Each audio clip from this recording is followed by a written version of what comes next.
이 부분을 그리면 좋겠다 해서 그 순간만 찰칵 꾹 누른대요. 그리고 나서 벽에 걸어놓고 작품들을 보는데, 여러분 안녕, 엠플쌤이에요. 오늘은 김혜순의 납작납작 박수근 화법을 위하여 같이 배워볼게요. 네, 오늘 같이 살펴볼 김혜순의 납작납작이라는 시는 박수근 화백의 그림을 모티프로 창작되었습니다. 이렇게 시라는 문학작품이 인접예술 분야인 미술이라는 분야와 어떻게 밀접한 연관성을 맺고 있는지 그 부분에 주목하면서 같이 작품 살펴보도록 할게요. 그럼 먼저 박수근 화백의 화법부터 알아야 되겠죠. 왜냐면 이 시는 박수근 그림의 작품을 보고 창작한 시니까요. 그렇죠? 우리 교재에 실려있는 박수근 화백의 작품이 있다면 한번 살펴보면 좋을 것 같고요. 혹은 실려있지 않다면 우리 지금 햄톨국어도 인터넷으로 보고 있죠. 이런 인터넷 검색창에 박수근 혹은 박수근 그림, 미술작품 이렇게 검색을 하면 특히 이미지를 볼 수 있는 곳에서 다양한 여러 가지 작품들을 볼 수 있을 거예요. 한번 지금 봐볼까요? 어때요? 박수근 화백의 작품을 보면 좀 어떠한 공통점이 보이시나요?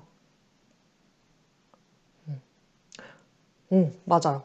뭔가 약간 흐릿흐릿한 것 같기도 하고 좀 선명하게 눈, 코, 입이 다 보이진 않죠. 사람들의. 그쵸? 그리고 주된 소재들, 주된 그림에 그려진 그런 대상들을 살펴보면 우리 평상시 일반적으로 쉽게 볼 수 있는 그런 서민들의 모습을 담고 있다는 것을 또 알 수 있을 거예요. 그쵸? 그리고 막 명암이 두드러지는 그런 입체적이라기보다는 좀 평면적인 느낌이 나죠. 훌륭합니다. 네, 맞아요. 박수근 화법을 그래서 우리 크게 이렇게 3가지로 정리를 해볼 수 있을 것 같아요. 먼저 첫 번째로는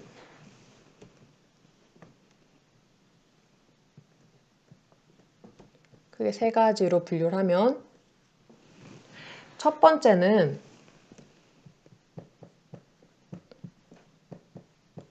서민들을 주요 그림 소재로 삼았어요. 그만큼 이 박수근이라는 작가는 일반 서민들에게 관심을 기울였던 작가라고 할 수 있겠죠. 또 두 번째는 그림이 평면적이에요. 평면화 작업을 주로 했어요. 그쵸? 꼭 누군가가 꾹 눌러둔 것처럼 뭔가 납작납작하죠. 그래서 아마 이 시의 제목도 납작납작이 아닐까, 또 이렇게 추측을 해볼 수 있고요. 또 3번째, 그림에 그려진 그런 대상들을 보면 아까도 말했다시피 눈, 코, 입, 막 손에 나는 털, 막 이렇게 자세하게 세밀하게 그렸다라기보다는 그런 대상을 좀 더 단순화해서 표현했죠.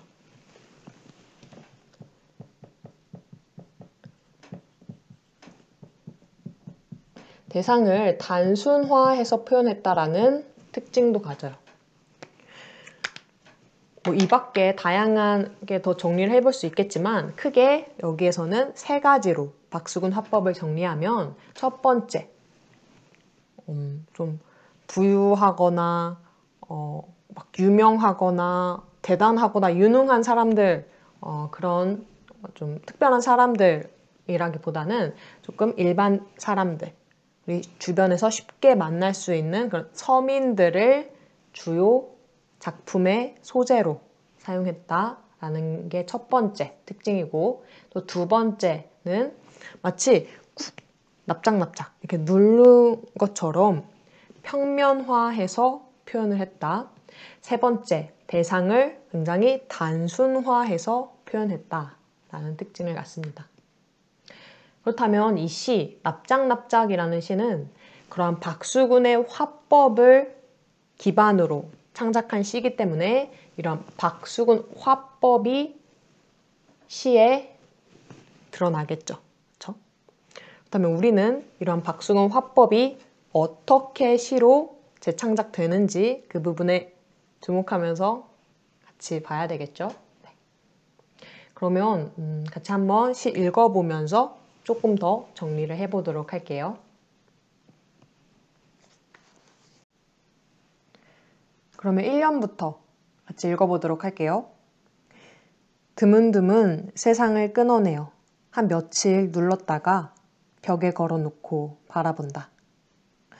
지금 작품을 만드는, 작품을 그리는 그런 과정에 대해서 이야기하고 있어요. 그 작품을 어떻게 창작을 하냐면 드문드문 세상을 끊어낸대요. 우리 사진, 여러분 사진 한 번쯤 다 카메라로 이렇게 찰칵찰칵 찍어보셨죠? 사진은 어떻게 만들어지는 거예요? 이렇게 세상은 움직이잖아. 그쵸?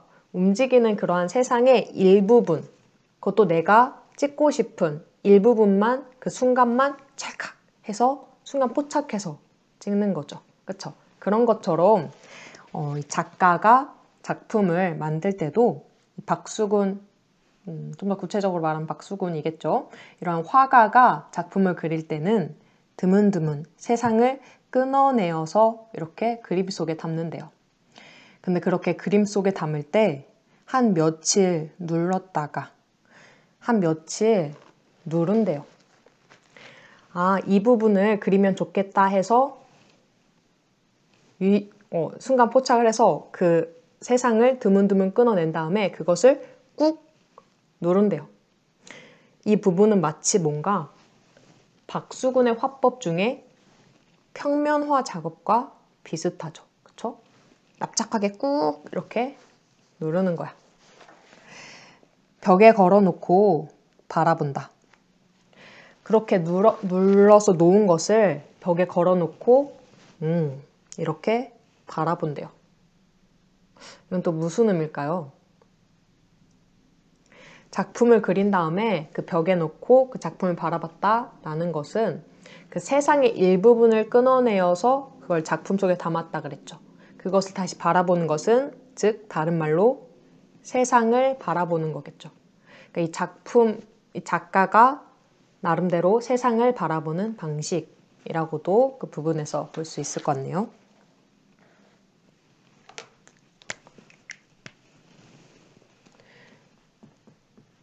(1년은) 그림을 그리는 작업 과정이 형상화되어 있죠.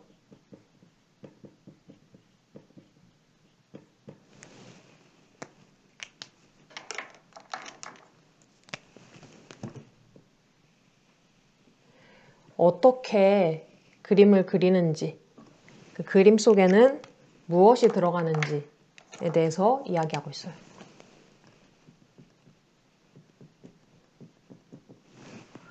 그렇다면 이 작품의 화자는 누굴까요? 화자는 시 속에서 말하는 사람, 그렇죠? 시 속에서 말하는 사람은 바로 그림을 그리는 화가겠죠. 그렇죠? 그림 그린 사람. 그럼 조금 더 1년을 더 이어서 보면서 어떻게 더 그림을 그리는지 조금 더 같이 살펴보도록 할게요. 흰 하늘과 쭈그린 안악내둘이 벽 위에 납작하게 뻗어 있다. 여기서 이 작품 속에 등장하는 그림의 소재가 나오죠. 흰 하늘과 쭈그린 안악내둘이 등장한대요. 박수근의 화법을 보면 서민들을 주요 소재로 삼았다 그랬어요.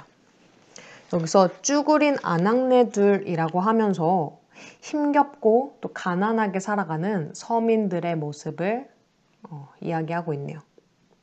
근데 그들이 납작하게 뻗어 있대요.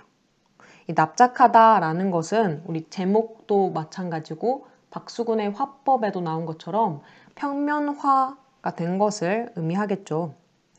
납작하게 뻗어 있다라고 하는데 그만큼 삶의 무게, 삶이 너무 고단하고 힘들어서 삶의 무게에 억눌린 모습을 납작하게 뻗어 있다라고 이야기하고 있는 거예요. 가끔 심심하면 옆편네와 아이들도 한 며칠 눌렀다가 벽에 붙여놓고 지금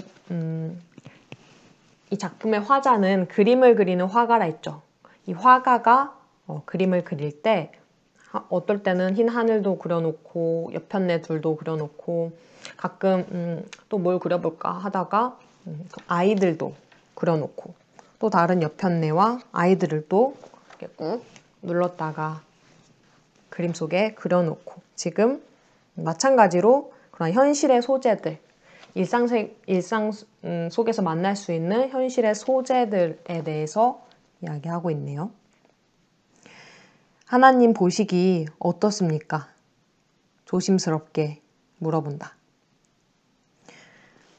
이 화자는 작품을 그리는 화가랬죠. 그쵸? 화가가 현실 속에서 가난하고 힘겹게 살아가는 그런 일상의 서민들을 가져와서 꾹 누른 다음에 작품에 담고 그리고 나서 벽에 걸어놓고 작품들을 보는데 화자가 마땅치가 않은 거예요. 뭔가 애처로 보이는 거야, 그들이. 그림 속 소재들이 조금 고달파 보이고 슬퍼 보이고 좀 안타깝게 여겨지는 거예요. 그러니까 이 세상을 창조하신 신, 그쵸? 여기서는 하나님 보고 이렇게 물어보는 거예요. 어떻게 보면 항변을 하는 거예요. 하나님, 제가요 세상의 일부분, 세상 사람들, 제 주변에서 만날 수 있는 세상 사람들을 그림 속에 담아서 그려봤어요. 그리고 나서 그것을 작품으로 만들어서 벽에 걸어놓고 봐봤어요. 근데 마땅하지 않은 것 같아요. 하나님이 세상을 창조하셨는데 과연 이게 맞는 걸까요? 하나님 보시기엔 어떠세요? 라고 지금 묻고 있는 거죠. 지금 서리적 표현을 통해서 이 세상 이렇게 살아가는 힘겹게 살아가는 사람들이 많은 것은 조금 좋지 않은 거다라고 하면서 약간 현실 비판적인 태도를 드러내고 있네요.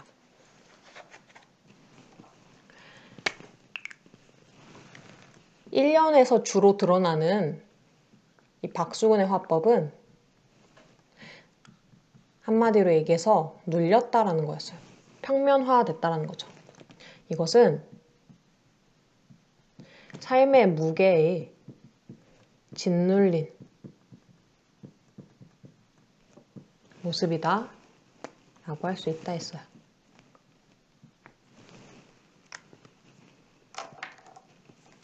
또 이 박수근의 화법을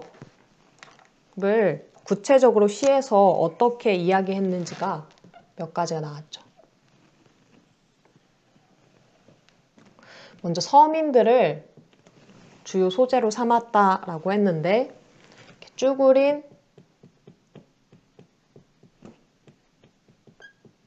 아낙네 둘, 옆편네 나오고 아이들 등이 등장했죠. 또 평면화 작업했다라는 것도 나오는데 납작하게 꾹 눌러서 표현했다라는 게 또 시에서 드러나는 그런 박수근의 화법이었죠. 또 서리법도 정리를 해볼 텐데요. 이 서리법은 이연에서도 나오거든요. 이연 다 마치고 나서 서리법은 한 번에 또 이따 정리를 해볼게요. 우리 1년에서는 그 그림을 그리는 과정을 형상화했다면 2연에서는 그 그림 속의 인물에 좀 더 초점을 맞춰서 인물을 형상화하고 있어요. 그럼 이어서 같이 볼게요. 발바닥도 없이 서성서성, 입술도 없이 슬그머니, 표정도 없이 슬그머니. 작품 속에 있는 인물을 좀 더 자세히 보니까 발바닥도 없고요. 입술도 없고요. 표정도 없대요. 그만큼 건조하게, 그만큼 단순하게 그림이 표현되었다라는 거죠. 이것은 우리 박수근의 화법 중 마지막에 봤던 대상을 단순화하는 거랑 비슷하네요. 그렇게 웃고 나서 피도 눈물도 없이 바짝 마르기. 피도 눈물도 없대요. 감정도 제대로 느끼지 못하게 그렇게 각박하게 살아가는 그런 사람들의 모습을 담았다라는 거야. 그리곤 드디어 납작해진 천지 만물을 한 줄에 꿰어놓고, 그리곤 납작해진, 여기서 천지 만물은 그런 그림 속 세상을 의미하겠죠. 그렇게 납작해진 천지 만물을 한 줄에 꿰어놓고 가히 없이 한없이 펄렁펄렁. 이 가히 없다라는 것은 끝이 없다라는 거예요. 끝없이 한없이 이렇게 힘없이 세파에 펄렁펄렁 이렇게 흔들리는 그런 세상사에 휘둘리는 그런 서민들의 모습을 드러내고 있네요.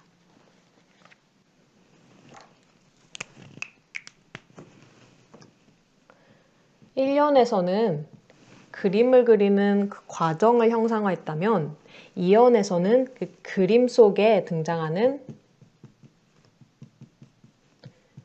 인물에 좀 더 초점을 맞춰서 그런 인물들을 형상화하고 있죠.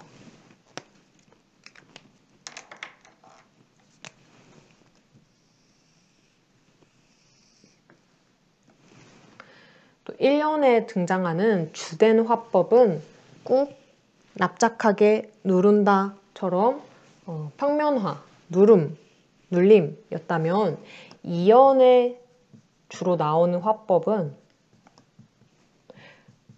피도 눈물도 없다, 바짝 말랐다 라고 나오는 것처럼 건조함이겠죠.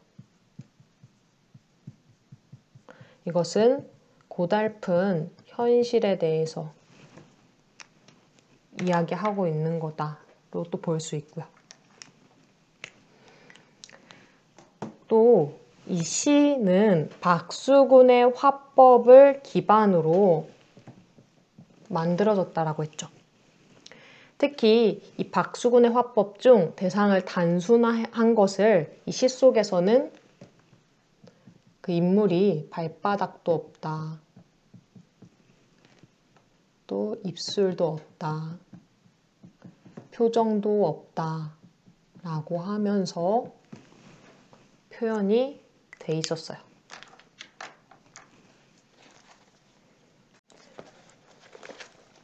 그럼 이제 마지막 부분 같이 읽어볼게요. 하나님, 보시니 마땅합니까? 1년의 마지막 부분이랑 또 비슷하게 2연에서 역시 항변을 하고 있네요. 하나님, 이렇게 사람들이 힘겹게 살아가는 모습 제가 작품 속에 담아봤는데요. 하나님 보시기엔 어떠세요? 마땅하십니까?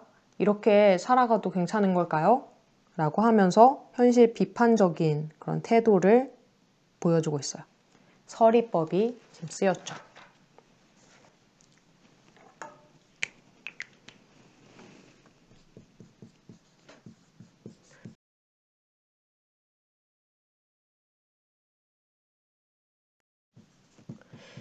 서리법을 통해서 고달픈 현실을 항변하고 있죠. 1연에서 그림을 그려요. 그리고 2연에서는 그 그림 속을 조금 더 자세히 봅니다. 그리고 나서 깨달은 것은 세상은 너무 고달파. 세상 살기 정말 힘들구나. 이렇게 사는 게 맞는 걸까? 라고 하면서 이제 하나님께 여쭤보면서 이제 서리법으로 화자의 현실 비판적 의식을 드러내고 있죠.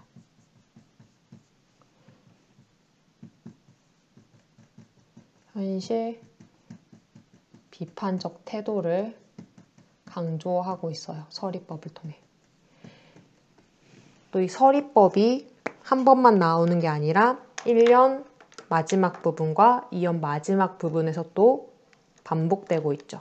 그렇죠? 그럼 반복을 통해서도 강조가 되는 거죠. 현실 비판적 태도가 맞아요. 또 보면 의태어가 많이 등장합니다. 대표적으로 납작납작, 그쵸? 이 시의 제목이기도 한 납작납작도 의태어고요. 또 서성서성, 그리고 펄렁펄렁 전부 의태어, 음성 상징어죠.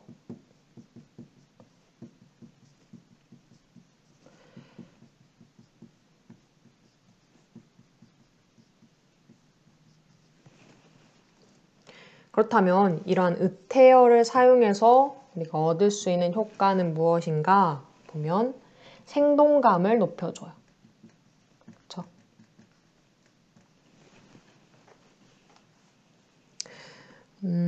또 현재형 어미도 쓰였네요. 현재형 어미.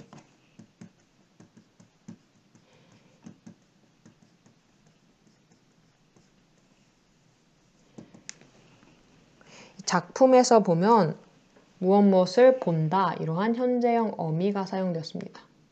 이를 통해서 우리는 생동감과 또 현장감을 높이는 효과를 얻을 수 있을 것 같아요. 또 유사한 구절 반복을 통해서 운율을 형성하고 있기도 하죠. 이 시에서 좀 중요한 부분 좀 다시 정리를 하고 마무리를 지어보도록 할게요. 이 작품은 좀 다른 작품과는 달리 가지고 있는 독특한 특성이 이러한 미술 작품을 바탕으로 그것과 연계해서 만들어진 시였어요. 그렇죠? 작품은 미술 그리고 문학이라는 연계 예술관, 인적 예술관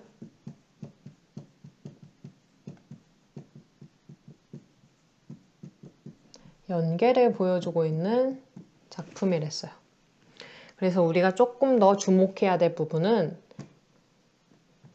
미술과 관련한 부분과 그것을 어떻게 문학 속에서 구현을 했는지 이 부분에 좀 더 초점을 맞춰야 된다라고 했습니다. 그렇죠? 그래서 작품을 한마디로 정리를 해보면 박수근의 화법을 시로, 시적으로 형상화했다 라고 한마디로 정리를 할 수 있는 거죠.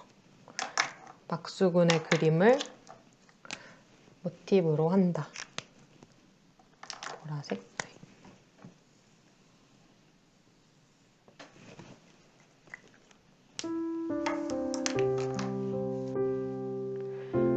네, 오늘 김혜순의 납작납작 박수근 화법을 위하여 같이 배워봤죠. 이 작품의 포인트는 이렇게 얘기할 수 있을 것 같아요. 문학작품이라고 해서 테두리를 이렇게 삥 둘러놓고 너는 우리와는 다른 장르여서 안 돼.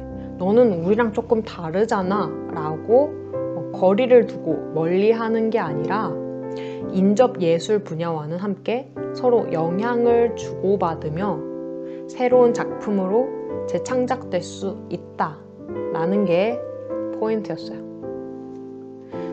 오늘 봤던 것처럼 문학과 미술 뿐만이 아니라 문학과 음악과도 이러한 연계를 맺을 수 있다라고 하는데요. 예를 들어서 이런 게 있죠. 정호승 시인의 시 우리가 어느 별에서 라는 그런 시가 안치환의 노래 우리가 어느 별에서 라는 그런 가사로 만들어지기도 하고요. 또 나이덕 시인의 시 귀뚜라미가 또 안치환의 노래 귀뚜라미로 이렇게 만들어지기도 했대요. 이처럼 우리도 한번 다양한 장르를 엮어서 작품을 재창작해보는 건 어떨까요? 미술 전시관에 가서 마음에 들었던 그림을 바탕으로 한번 시도 써보고 노래도 만들어보고 노래도 불러보고 하면 재밌지 않을까? 이런 생각을 해봅니다. 네, 여러분 오늘도 강의 듣느라 정말 수고 많으셨고요. 한 컷 문학으로 마무리할게요. 안녕.